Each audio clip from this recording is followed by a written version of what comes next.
Hello and welcome to the Against the Fence podcast with your host Breezy. Today's guest, Rob Nakamura, also known as J-Spec. J-Spec is a host for the AllStar Sports, and today we dive into his early start in his career working with luxury cars like Ferraris, all the way to what his perspective is currently on the fight industry and what it takes to connect to fighters on a deeper level through his interviews. As per usual, if you're new here, don't forget to hit like, follow, subscribe, or whatever it is on what platform you're on. And I hope you enjoy. J-Spec, you've got quite in my research, I was looking at kind of trying to find something slightly unique about you. And I've seen that you had quite the background in kind of the motor industry, surrounded by like luxury cars like Ferraris. What initially drew you into that world, and what's like the most memorable car that you've worked with? Man, thanks on that. Little bit of luckiness, and opportunity and chance. I'd have to go back. If you want to know where it starts, it's in the streets of Hawaii.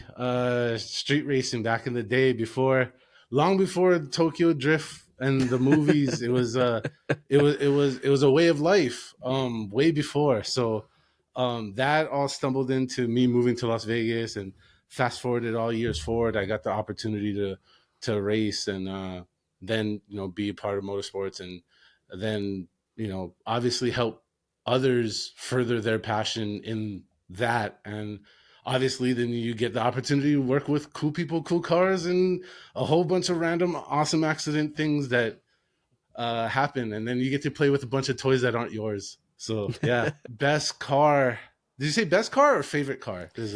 We'll do both. We'll do both because there's two. There can be two very different things, can't they? So Yeah. Best, Radical, the Radical products, SR3, SR7, is that the right number? No, SR3, definitely.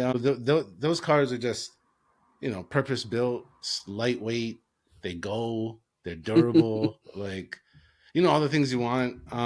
And not like, they're not really like super popular. Not people know them. So like, if you know. And so like that, but, and then the Porsche, if you're just like a car, like, my endorsement: go buy a Porsche. Go just buy one. Any year, any generation. Just close your eyes, spin in a circle, pick one. You'll be happy. Like, just do it. Like, yeah, there you go. yeah, Porsche. If you're watching, give them some money. It'd be nice, wouldn't it? In a world of luxury cars, obviously attention to detail is key.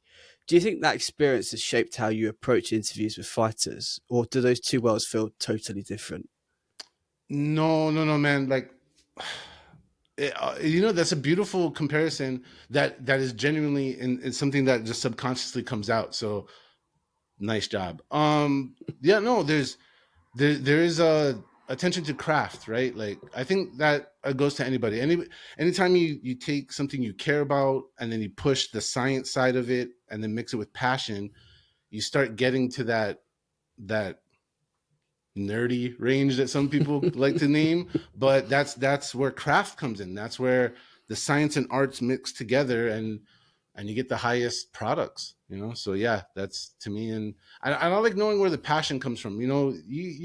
Like, with fighting, man, it ain't easy, and there's other ways to make money. So there's got to be passion in it, and I like to know their source. And that there's a lot of motivation in that. Yeah. Now, from watching your content and following you, you're kind of doing this kind of podcast journey that I'm doing. You're kind of a forefront for looking to the future. And I'd say you're you're quite a specialist when it comes to getting great fighter interviews. How do you approach booking them, and give us an insight into your process behind the scenes? Because it's not always as easy as some people may think. Be prepared to fail, prepared to be rejected, prepared to be forgotten, prepared to prepared to ask more than once. Prepared, just because you got them one time doesn't mean you get them again. Or the other way around. Uh, for those, they're people. Shit's happening in their lives all the time. Sometimes they can take 30 interviews before a fight for 3 fights in a row. And guess what? Fourth fight, they can take one, and it ain't you. So then and the other thing is don't talk shit. Like too many people talk shit. Like they just like quick to talk shit. Like stop. Like talk shit to your peers or whatever, but don't be talking shit. Like why are you talking shit about fighters? Like I don't know. Like that doesn't make any sense to me. Those kind of things, man. And then like last but not least, maybe all of it. Like just be thankful. Like be thankful you get to talk to anybody. Like be thankful you get to talk to anybody. You like at all. Like I don't know. Maybe I'm old. I am old, so stop it.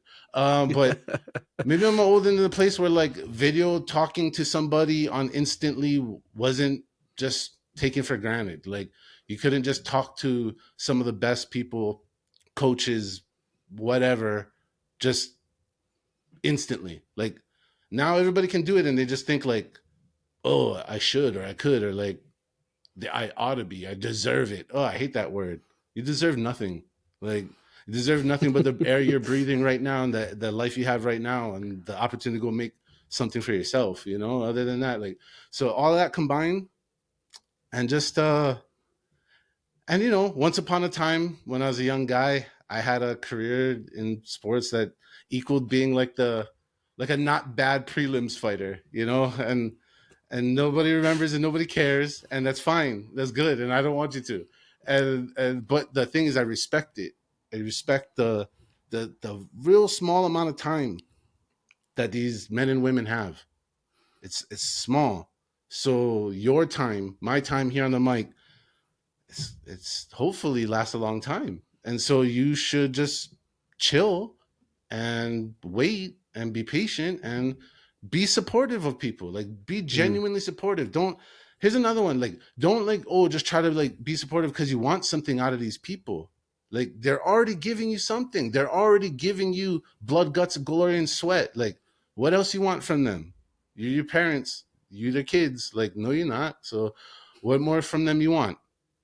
Um, you know, so like with that, you know, just hey, be grateful that if you're in this journey and you're trying, just everyone that you get, good, bad, you get 5 views from it. Who gives a shit? Like enjoy it. And if not, if you're not enjoying it, go cover something else or do something else. Like, you know what I mean? Like, so there you go. Those are all my advice with it. Be patient, have fun with it, enjoy it.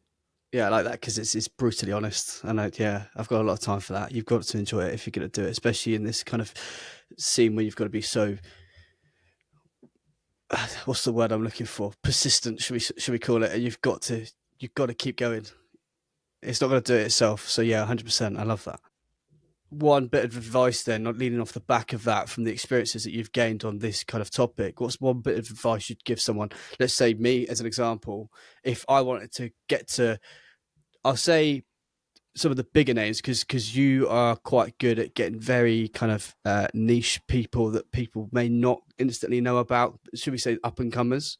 So, what's one bit of advice you'd give me for approaching maybe a bigger name? You know, I it's just like the cars, bruh. Like I wish I had some magic formula because it's get lucky, Mm, go and try, go. Like there's a Hawaiian phrase, imua. It means go forward, like against opposition. Just go, and then stuff happens. Like I don't know. There's a fall down 7, stand up 8 policy that I subscribe to, and I just some people understand what I'm saying, and some people don't, and like there's gonna be and then there's gonna be odd connections. So like when you talk about like meeting like anybody or like just like niche connection, like I don't know, like sometimes the guy who's like 5 and 17 is also the best friend of the world champion you want to talk to.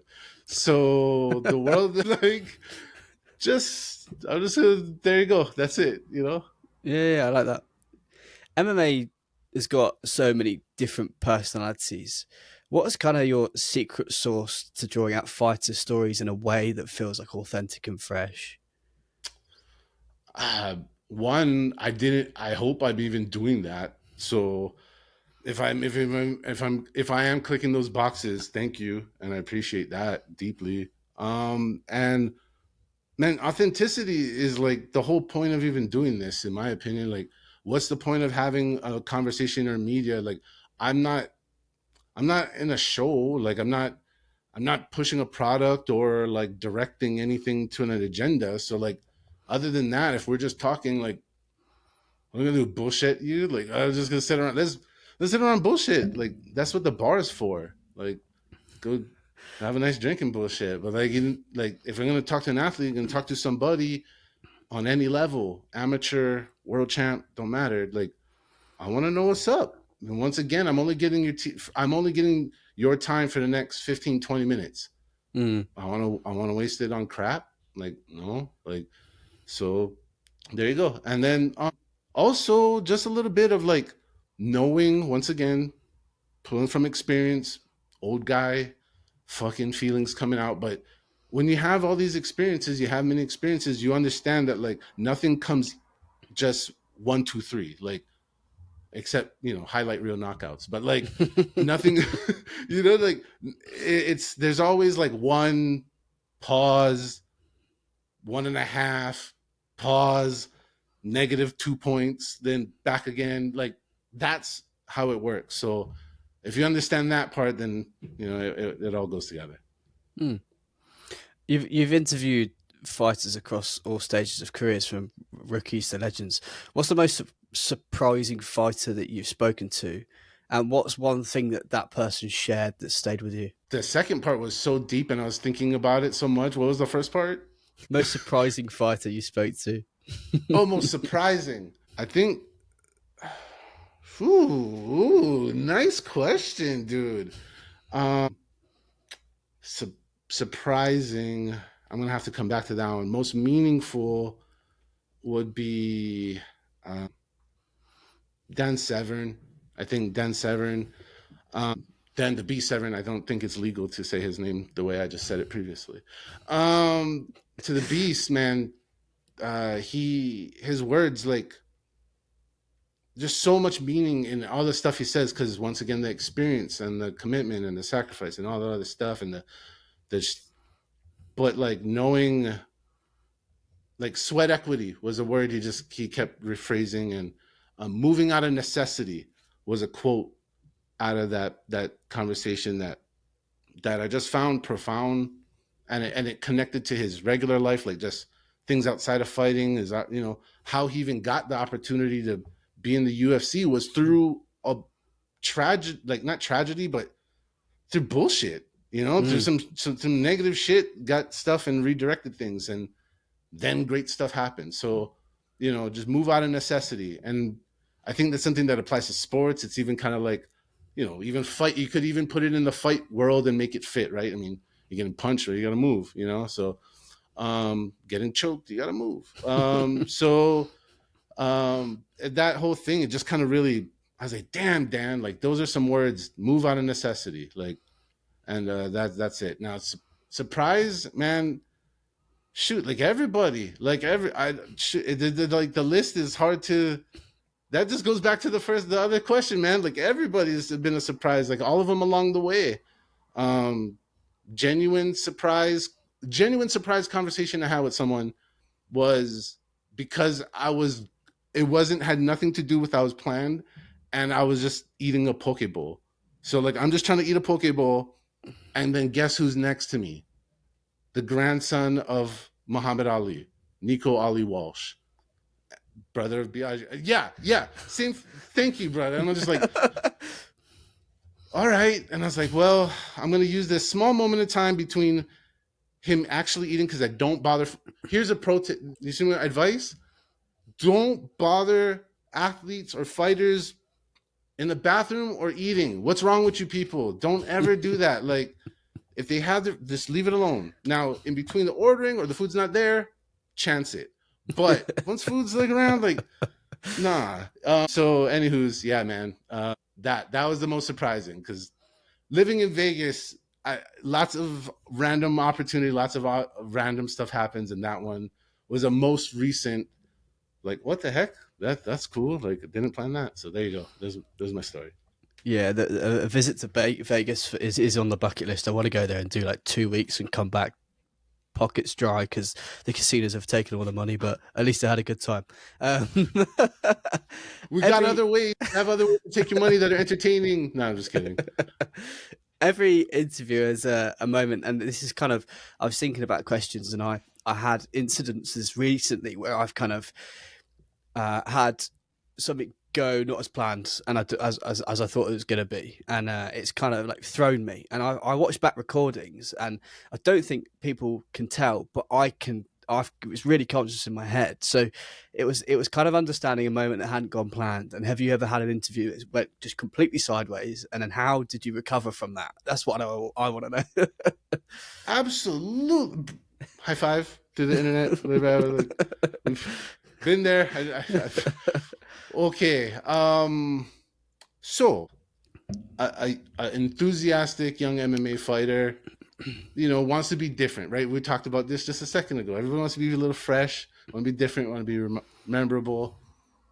And we set the going about to start the interview, and he comes on, and my man, the guy gave me no premise, no clue that this was going to happen, and he has set his camera, his phone up for the interview in an appropriate angle technically, but in the shower, and I like it just, yeah, dude, I wasn't ready for shirtless showering dude, and I was like, whoa, and I cut it right out. Like, I'm just like, nah, bro, maybe it's an accident, because sometimes timing, people don't know, they'll just be sitting or whatever, who knows, maybe. I'm like, hey, people are busy, I'm gonna out.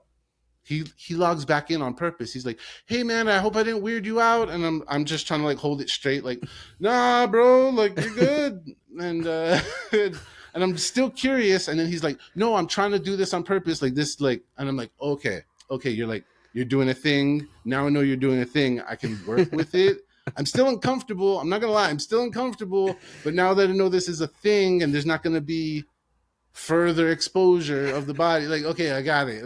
I can work. So yeah, man. Dude, I had to dig deep. I had to dig deep in the, hey, let's just see what happens.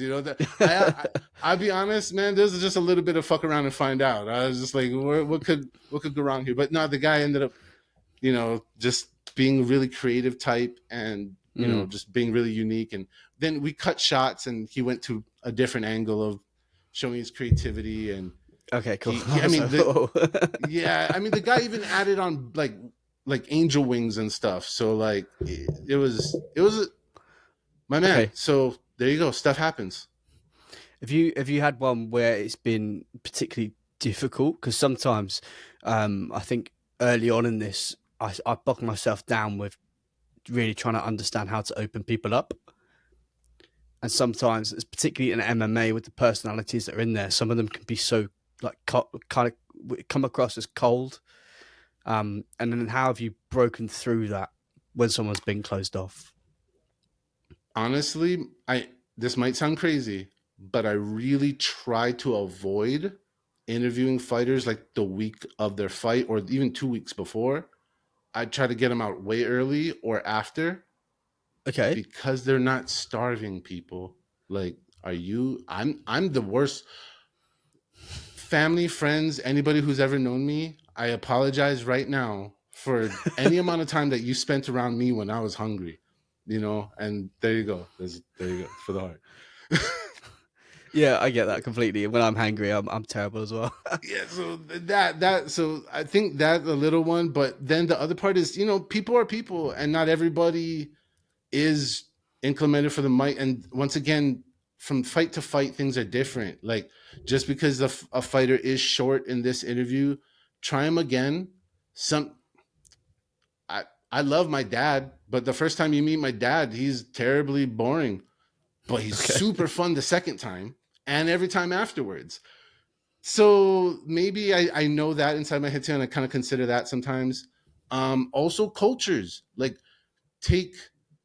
I know I'm going to speak for Team America. Team America over here, we expect everybody to be like Team America. But other cultures and other places, they have a different vibe. They have a different way of talking. They have a different way of being. also, people don't assume that English is everybody's first language. Like sometimes it's their second or third, and they sound better than you thought, and they're tricking you, and they don't have the depth of the conversation that you Mm. know. So there's those things, I think. Yeah, those are some Um, great points. Yeah. yeah, and I don't know, man. This that's about it. And I think at the end of the day, like the one thing you can always count on is that they want to win. So if you can't really get anything else out of them, try to get the that passion to win out of them, and they'll Mm. usually express that in some format. Mm. I wanted to understand a little bit more about you first getting into like MMA and UFC. You've got a fairly infamous, what's the word? Introduction, should we call it, on X about tricking your Oh, grandparents and when you were 8 years old, telling them it was wrestling. I wanted to kind of understand more your journey into like MMA and then how you've transposed into doing what you're doing now. excellent, man. Thank you. Just a long, twisted story of location and accidental stuff. So my grandma's no longer with us. She passed last January, but she would verify that story. My grandpa's still with, so he can. And my mom, who showed up later because she was working at the start of the fight, she showed up later, can also verify it. But so back then, once again, this is long, long, long ago in a galaxy far, far away. WWE was WWF, and they only had like a couple pay-per-views per whole calendar year. And as a young little boy in that era, that was your like reward for being a good boy, and at least it was in my family. My grandparents were fans of wrestling because I don't know if you guys know, pro wrestling had a good roots in Hawaii as well. Check out The Rock if you want to know the rest of the story. Move on to my grandpa did judo. And so you just got an appreciation for martial arts, all this other stuff, all mixing together at one. And my grandparents, like, oh, there's a, I don't know. Once again, I was a kid. I don't know what exactly happened. I was just asking for stuff as kids do. Like, I didn't know what wrestling it was, what it could be. I just saw a thing for sale on TV, innocent kid just asking for stuff, and they said yes, thank God. And the family from that point forward was impacted.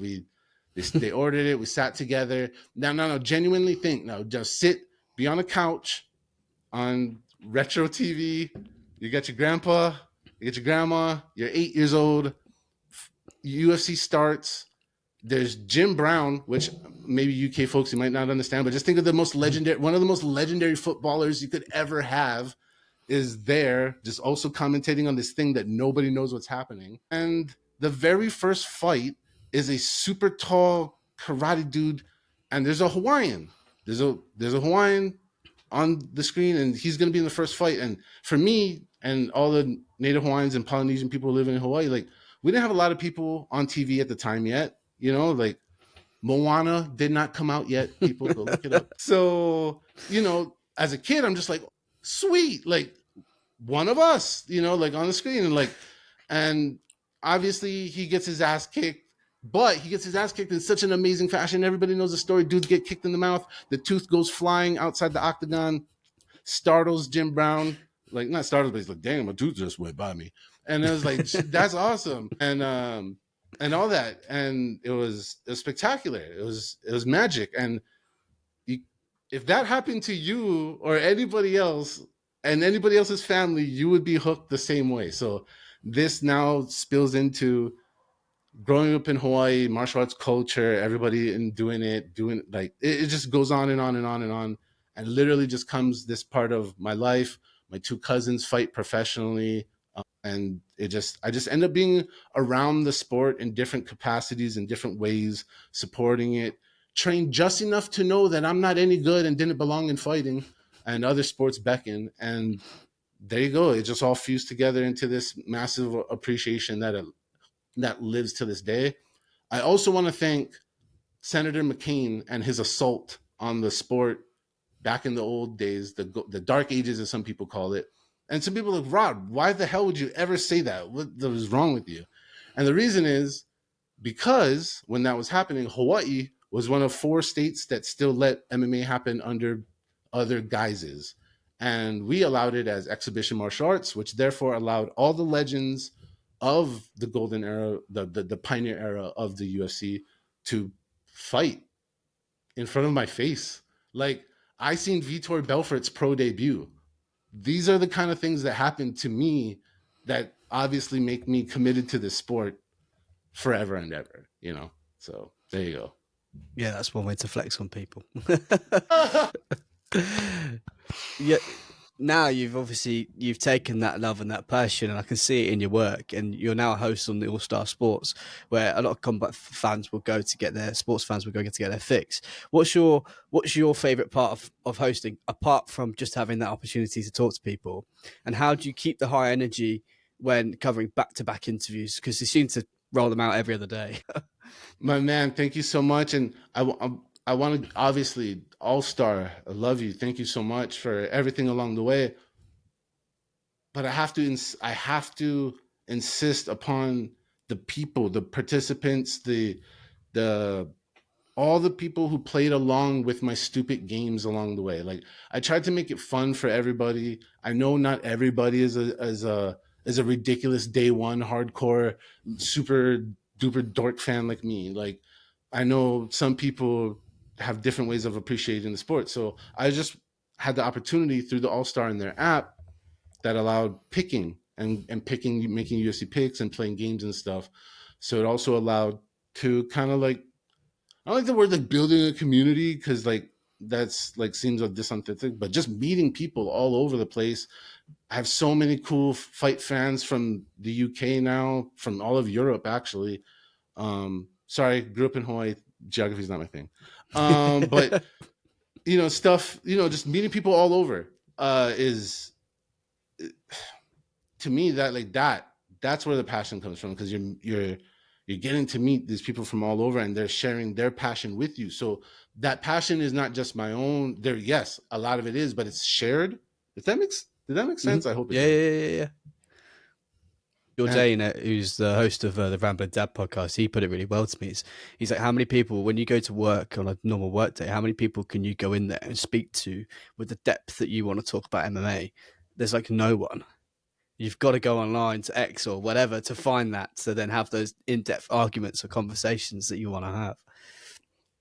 that that is beautifully true, and it hurts a little at the same time. But once again, I think that complements what we talked about earlier, right? Like the utility of the internet and the modern era to be able to share with all those people. So yeah, Yeah, definitely, and man, definitely. it rolls well into the next question. The fight games obviously is constantly evolving, and one thing I've always been transfixed by is how the role of media, especially interviews, and how they've changed over the years. I mean, the UFC particularly has been very, very successful in navigating that social media kind of wave. Where do you see it kind of going over in the next 5 years' time? And I wish I knew, because then I would be in front of it, right? I'd DM you, hey, dude, this is how you get in front of the train. That was a bad joke. I don't know why I said in front of a train. That maybe now people are gonna be like, "Well, you dissing Matt Hughes," and I'm like, "I love Matt Hughes," and that was not a Matt Hughes joke. That was not a Matt Hughes joke. That was just bad Rob joke. But just destroy my DMs over that. The point is, like, dude, yeah, like I don't know, but I just got so worried that I disrespected Matt Hughes that I forgot the question. I'm just gonna be 100% honest. Like, didn't even get How the do you question. how do you see the next 5 years on the social media side, particularly like interviews? I think that more more cool, passionate, funny people are needed. I think I think that you, me, and everybody else that's doing it now needs to hit up 10 of their best friends and people that they haven't met yet and encourage them to do it, because the sport needs to grow more. Like, it's funny. It's funny that I look at it now at this stage, and I've seen the sport grow so much. Like, so much the sport has grown from where I started in that origin story, right? Like, Mm. talk about like I don't. Oh my gosh, can you input the Simpsons, the grandpa talking to the kids and the the one where you're trying to explain some shit from the old day. I'll give it a go. Here's an old man complaining to nobody story. Here we go. If you think now is a hard time to connect with passionate fans in MMA or combat sports in general, if you think it's hard to group up now, please remember there was once upon a time where I had to keep up with the sport and the results of UFC events through magazines. Yes, kids, magazines are these paper things that were glued together with pictures and writing to try to tell us what happened. There you go. So, with that being said, I think there's so much room for creativity. Look at what we can do now digitally with all the apps and mobile devices and just internet just getting better and better and better all the time. Connectivity, and I mean in that way. So the ability to do higher production things at any place at any given time is getting better, and people are just needed. So I hope there's more, and that's where I see the sport going. Is more people, because even they say it's growing now, we're still like the tiniest of all the major sports. It's really two ways people can look at it. Like either like, oh, it's bigger than ever, but it's also the smallest of all the majors. So Mm. um yeah, I hope it just becomes more mainstream, like actually mainstream. Like I want I want the fight game and fighters like to be up there, like I just don't think that they'd get that same resignation. Like they don't resonate with the general public yet, Yeah. quite yet. So I hope media, just like I said, I'm sorry if that doesn't answer the question, but I hope it just becomes more bountiful, more creative, use the technology and show the passion out there. Yeah, I mean, yeah, you summarised that great. So, yeah, exactly what I was, kind of thinking in my head. With talking about technology and kind of social media changing over time, I wanted to talk a little bit about, because I've joined a couple of them, is your X Spaces. With platforms like X doing Spaces, do you feel the connection between fighters and fans has become more personal? And then explain a little bit the reason why you've decided to then put your role in that as well, because they're really good. Thank you. Thank you for all the compliments, man. Like sincerely and deeply. Like I don't think I deserve them, but thank you. Um, no, the spaces like just like that, like having an audio room. Once again, old man start, right. I've been hosting UFC's watch parties before that was even a phrase, on accident.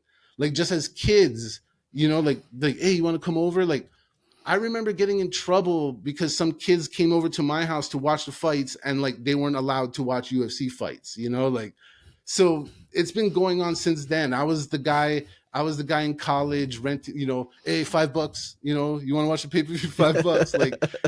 Like, don't get in the dorm room without $5. Like that's how it was, so it's like one way or another, one time or another, one technology or another. And the spaces, like, yes, you are right, they do connect the fighter and the people in a beautiful way. I've got to do many of them and I love every single one of them.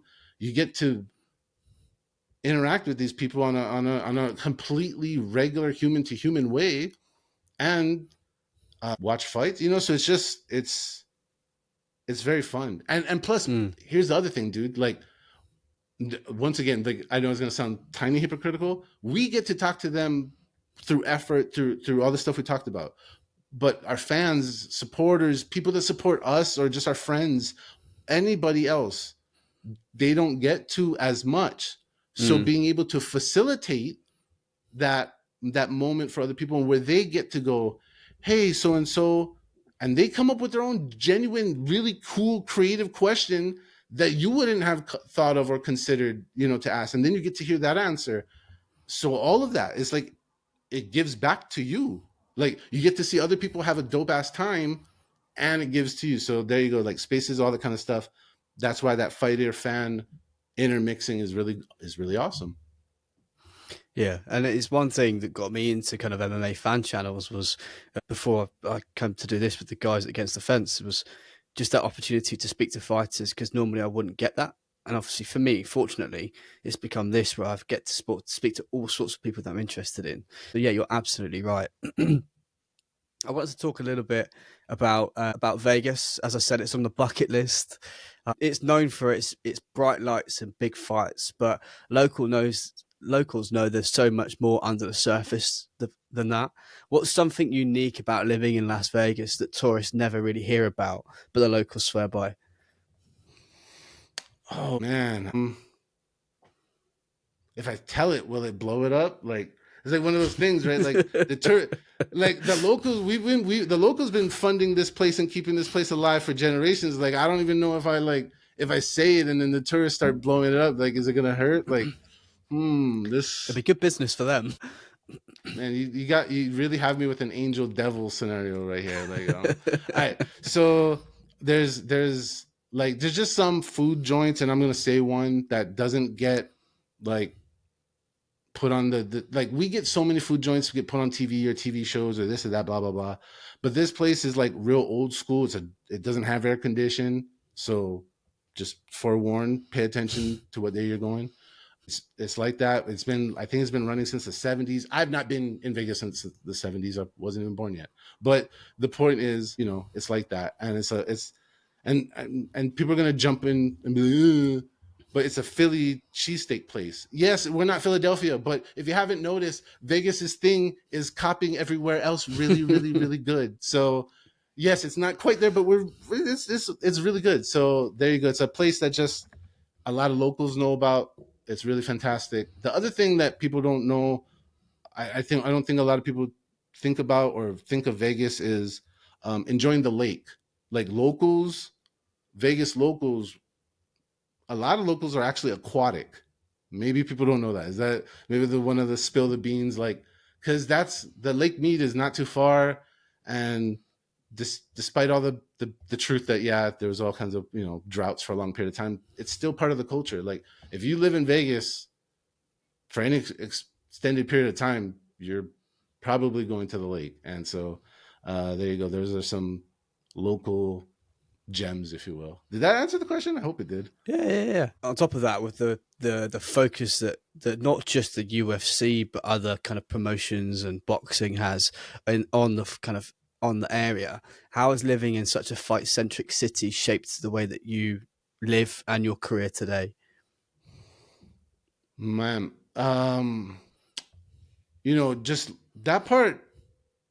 The truth is, I came to Vegas for completely different reasons, for completely different things, for a totally different part of my life. So all of this is actually like some of those benefits are just accidental and like, hey, yeah, like good for me, like lucky me. That once again, thanks and luckiness on that one. Like I know there's somebody gonna watch this and go, "You prick," and I'm sorry. Like I didn't. There's somebody's like, "I wish I was in Vegas," but now the shaping the fighter interactions in Vegas have happened at random so many times before I ever decided to like ever even start to even consider media in any format. So that part I think will influence anybody. I think okay, long time ago, one of the craziest accidental meetings. Damn, you're gonna have to put a lot of old guy stories on this. Once upon a time, there was a place, kids, look it up. There's a thing called video rental stores. And and once upon a time, there was a place called Hollywood Video. And I was at this wonderful place trying to find a movie to rent. And guess who else was there with his bodyguard? Mike Tyson. And this was a long time ago. Yes, Mike Tyson was trying to pick out movies, and I actually heard his distinct voice an aisle away discussing with his bodyguard, like, "Hey, like, do you think this movie's good? Like, is it shit? Like, I don't know, like, And I was just like, oh. And stuff like that. I went to a strip club and had one of my buddies was leaving to war, so context. I wasn't just like, oh, this is Rob's normal life. I live at the strip club. No, my buddy, this is back then, and Buddy was off to go do the service, so we went to go get bottle service. Hey, and then accidentally met Floyd Mayweather, who then asked us what the hell we were doing there. I told him Buddy's going to go to war, and he made a pretty cool offer of saying, "Hey, any ladies you get to dance on your private table, I'll match you, and so you can have girl on girl all night. Any girl you get, double up. Let's go." And that's a true 100% story, and stuff like that happens. So yeah, it has impacts on the way you feel. If you like fighting at all, yes, I just name two of the greatest fighters of all time, and people are gonna go, oh, blah blah blah. Well, there's other times where you're just eating sushi, and guess who walks in the door? Uriah Faber. Like, just stuff happens. Like, stuff just happens like that in this city. It's Vegas magic, and yes, if you are already captivated by combat sports, this city will enhance it. There's no doubt. Well, it looks like I'm about to get a one-way ticket, and Come on, bro. We got room. that would be incredible. I'd absolutely love that. From luxury cars to interviewing some of the world's toughest fighter, your kind of career path that you're going on is anything but typical. Looking back, what's one moment where you thought, "Yeah, I've made it"? Oh no, the direct opposite, my man. Like, so there was it's more. I remember this time in my life between those two. It seems like, oh, hey, great, but there's how do you say this? Like, I've I've had enough good times to know that they'll happen again, but I also have a good enough good times to know that they also end. And just like I said, be grateful for good times, because hard times come and they suck, and you're gonna have to deal with it. And a lot of people only let themselves only have one peak. A lot of and I'm not trying to dog nobody, and this is just for real. Like, a lot of people only peak once in their life, if they ever peak. If they ever peak, if they even dare enough to chase their dreams and try. Some people only peak once, and I don't believe in that. Like I said, fall down 7, stand up 8, and just know that in the even the worst times, the unsuccessful times, the failing, all that is super necessary. And just keep going forward. Like, just keep going. I know it's cliche, but like, some of that stuff is super necessary. And like, guys, girls, whatever, people, they'll just kind of relegate. At some point, they just start not thinking that, like, there won't be a second whatever. And just go where your passion is. I don't know if you heard, been listening to this podcast at all. I think I mentioned the word passion like 67 times. Where's the clicker? Like, that's the word. Follow your passion. That's my answer. That's where all the good stuff will happen. That's the truth, because there's a lot of shit in life. And there's a lot of shit in life, man, and bad stuff's gonna happen. Stuff that's not fair is gonna happen. You're gonna make bad decisions. You're gonna do stuff you regret. Like, even if you're trying to be a good person, you're just gonna fuck up. At least I have. But then there's gonna be good again. So allow yourself to just go where your passion is. Don't limit yourself. And I'm done with the cliches. You're welcome. I was going to say, if someone asked me to rank a podcast episode you've done so far on analogies and cliches, this one's at the top. Some of these analogies have been fantastic, and I absolutely love an analogy.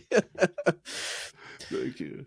What's the most rewarding part for you for what you do? Is it the interviews? Is it the behind the scenes moments, or is it something else entirely? Definitely something that I didn't see coming. And the multi-year friendships with people that I wouldn't have in any other format been able to meet. So, just and everybody, like, just everybody in general, but like all the friends, the genuine friends, people you talk to almost week after week for years, and spend time with, like, like, let's be honest, like, a fight card is anywhere from 6 to 8 hours. If you watch a fight 6 to 8 hours with somebody week after week, year after year. You're not friends. You're family. Mm. Cliche number 100. You're welcome. Um, but it just that's what it is. And that part I didn't see that coming, and I'm super grateful for it. Yeah, I love that. One of the things I like to do, because where I'm at, and I think when you're starting off and as you're growing, a lot of the people that you get to know are people that are similar minded and want to do a similar thing. And those are kind of some of the people that are closest to the content that you're producing. What advice would you give to someone that's looking to break into fighter interviews or media, especially with how fast the landscape changes? Don't worry. Like the parts of what matters in a story, you'll start to find like what most matters to you. Like Mm, everybody knows the basics, right? Who, what, when, where, why, how. I mean, that's the core, right? That's it. It's not super hard. So from there, what parts of those, which ones of those means the most to you, right? And that is that will never change, right? Like mm, the landscape and how you deliver it, yeah, you got to pay attention to, that, and be with it if but you don't worry so much about trying to impress anybody else. Just kind of like what you were talking about a little bit, but like do the quality of work that is good for you. Like, hey, I'm at one point I was this, but now I get to do all these things, and that's the part that matters to you, that 101 time passion, like that it matters. So that to me is the important part. Like mm. everybody, like you said, the group is together. What is that, right? They have a part of the story that means something to them. It's really funny. I'm sure you probably had the same experience when you look at an event or something, a story of note. You look at one part of it, and that's the part that's important to you, and somebody else finds something else. So remember that the world is like that too. So the people consuming your stuff are variant all over the place. And there you go. That part never changes. That was brilliant. Thank you very much. I'm gonna wrap this up, and we're gonna finish it on a quick fire kind of questions. So I'm gonna give you the questions. I think it's about three. Just try as quickly as you can. We'll fire them back. Yeah. Right. Try. First one. Ferraris or fight night? What gives you the bigger adrenaline rush? Oh, fight night. Fight night. Easy. Easy. Okay, okay. I was surprised. I thought that'd be harder. Than you put together your dream fight cards with fighters that you've interviewed. Who's headlining and who's in the co-main? Man, well, I mean, out of respect, it's so hard. Man, Kyle Brahio. Um, let's go. Title shot, main event, and Charles Johnson, Oh, co-main event. nice. Let's go. Yeah, he's fighting soon, isn't he? I think. He just won. Was this? Yeah, it was. I was like, wait, I'm sure. No, dude, everything happens so fast. Every weekend we have tons of fights. Look, this weekend we had PFL and the UFC just for majors. We're spoiled in this era of combat sports, bro. Yeah, I've never seen so many people talking about the PFL as well at one time. It's quite impressive to see, but the production wasn't. I think there's a big difference. There is. They need to catch up slightly. Um, you know, I I love the PFL. I've gone to every single PFL Vegas event that they've held here the past Okay. 3 years. Mm. I genuinely support them.